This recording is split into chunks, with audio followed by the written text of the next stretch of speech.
Good morning छात्रों। आज हम बारिश कौन इस पाठ का उर्वरित भाग देखने वाले हैं। इससे पहले हमने देखा कि एक राजा था, उसकी 4 बेटियां थी और राजा को ये चिंता सता रही थी कि मेरे बाद अपना राज्य का कारभार मैं किसे सौंपूं।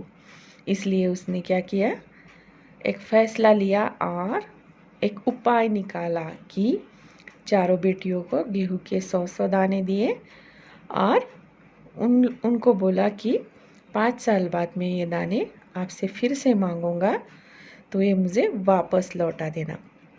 पर चारों बहनों ने उन गेहूं के दानों का अलग अलग उपयोग किया। इसके बाद हम देखते हैं 5 साल बाद जब राजा ने फिर चारों बहनों को बुलाया और कहा, आज से 5 साल पहले मैंने तुम चारों को गेहूं के 100 दाने दिए थे और कहा था कि 5 साल बाद मुझे वापस करना। कहाँ है वे दाने? तो 5 साल बाद राजा चारों बहनों को बुलाते हैं और कहते हैं कि जो दाने मैंने आप लोगों को दिए थे वो दाने कहाँ हैं? बड़ी राजकुमारी भंडार घर जाकर गेहूं के दाने ले आई और राजा को दे दिए। राजा ने पूछा, क्या ये वही दाने हैं जो मैंने तुम्हें दिए थे? तो सबसे बड़ी राजकुमारी थी, उसने भंडार घर से गेहूं के दाने लाकर राजा को दे दिए। पर राजा उन्हें पूछते हैं कि क्या ये वही दाने हैं जो 5 साल पहले मैंने आपको दिए थे? पहली तो राजकुमारी ने हाँ कह दिया, मगर राजा ने फिर कड़क कर पूछा तो उसने सच्ची बात बता दी। राजा जब उन्हें पूछते हैं कि ये वही दाने हैं तो पहले राजकुमारी बोलती है कि हाँ, पर राजा जब कड़क कर पूछते हैं तो सख्ती से पूछते हैं तो वो सच्ची बात बता देती है कि नहीं, ये दाने वो नहीं हैं जो आपने दिए थे, ये मैंने भंडार घर से आपको लाकर दे दिए हैं। राजा ने दूसरी राजकुमारी से पूछा, तुम्हारे दाने कहाँ हैं? दूसरी राजकुमारी अपनी संदूकची में से मखमल के खोल वाली डिब्बी उठा लाई जिसमें उसने गेहूं के दाने सहेज कर रखे थे। राजा ने उसे खोल कर देखा, दाने सड़ गए थे। तो दूसरी राजकुमारी ने जो दाने मखमल के कपड़े में लपेटकर संदूकची में डाले थे वो दाने सड़ गए थे। तीसरे राजकुमारी से पूछा, तुमने क्या किया उन दानों का? तीसरी ने कहा, मैं इसका उत्तर आपको अभी नहीं दूंगी क्योंकि जवाब पाने के लिए आपको यहाँ से दूर जाना पड़ेगा और मैं वहाँ आपको कल ले चलूँगी।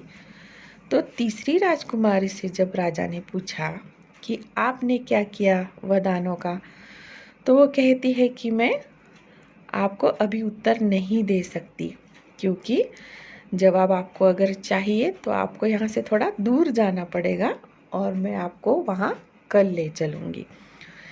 राजा ने अब चौथी और सबसे छोटी राजकुमारी से पूछा। उसने उसी लापरवाही से जवाब दिया, उन दानों की कोई कीमत है पिताजी? तो छोटी बहन कहती है कि उन दानों की कोई कीमत थी क्या, क्योंकि उसने वो दाने भूनकर खा लिए थे। वैसे तो ढेरों दाने भंडार में पड़े हैं। आप तो जानते हैं ना, मुझे गेहूं के भुने दाने बहुत अच्छे लगते हैं, सो मैं उन्हें भुनवा कर खा गई। आप भी पिताजी किन किन चक्करों में पड़ जाते हैं? तो वो अपने पिता से बोलती है कि आप किन किन चक्करों में पड़ जाते हैं। सभी के उत्तर से राजा को बड़ी निराशा हुई। चारों में से अब उसे केवल तीसरी बेटी से थोड़ी उम्मीद थी। तो सभी के उत्तर सुनकर राजा निराश हो गए, पर तीसरी बेटी ने जो कहा था कि मैं आपको इसका जवाब कल दूंगी, तो राजा को थोड़ी आशा लग रही थी कि थोड़ी उम्मीद थी तीसरी बेटी से उनको। दूसरे दिन तीसरी राजकुमारी राजा के पास आई। उसने कहा, चलिए पिताजी, आपको मैं दिखाऊं कि गेहूं के वे दाने कहाँ हैं। राजा रथ पर सवार हो गया। रथ महल नगर पार करके खेत की तरफ बढ़ चला। राजा ने पूछा, आखिर कहाँ रख छोड़े हैं तुमने वे 100 दाने? इन 100 दानों के लिए तुम मुझे कहाँ कहाँ के चक्कर लगवाओगी?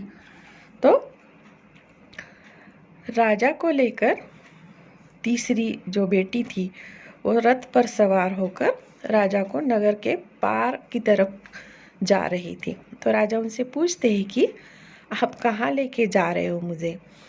तब तक रथ एक बड़े से हरे भरे खेत के सामने आकर रुक गया। राजा ने देखा सामने बहुत बड़े खेत में गेहूं की फसल थी। उसकी बालियां हवा में झूम रही थी, जैसे राजा को कोई खुशी भरा गीत सुना रही हो। राजा ने हैरानी से राजकुमारी की ओर देखा। राजकुमारी ने कहा, पिताजी, ये है वे 100 दाने जो आज लाखों लाख दानों के रूप में आपके सामने हैं। मैंने उन 100 दानों को बोकर इतनी अधिक फसल तैयार की है। तो राजा को वो एक खेत के सामने लेकर जाती है जहाँ पर गेहूं की फसल लहरा रही थी और हवा में उसकी बालियाँ झूम रही थी, गेहूं की बालियाँ। तो राजा को वो देखकर बड़ी खुशी हुई और वो राजकुमारी की तरफ देखते हैं।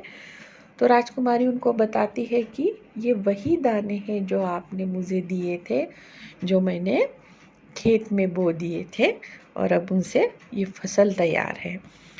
राजा ने उसे गले लगा लिया और कहा, अब मैं निश्चिंत हो गया, तुम ही मेरे राज्य की सच्ची उत्तराधिकारी हो।